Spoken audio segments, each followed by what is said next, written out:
Local body system کا بانی مونٹیسکیو نہیں، وہ رسول اللہ صلی اللہ علیہ وسلم۔ ریاست مدینہ کی طرز پر پاکستان کیسے بن سکتا ہے؟ یہاں صوبائی خود مختاری کا مسئلہ ہے، وہ قومیت کا نظام کیوں نہیں پیدا ہو رہا؟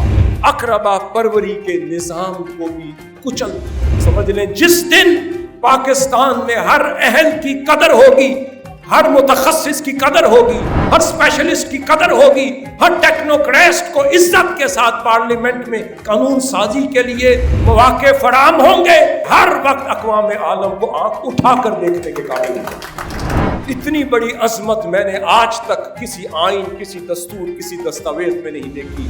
آج کوئی بھی حاکم وقت اسے امپلیمنٹ چاہے، میں ہر جگہ اسے بھیج رہا ہوں، ہر ایوان میں بھیج رہا ہوں، کبھی تو کسی کی آنکھ کھلے گی۔ جس دن سمجھ آ گئی تو پاکستان ریاست مدینہ کی خوشبو پھیلانے لگ جائے گا۔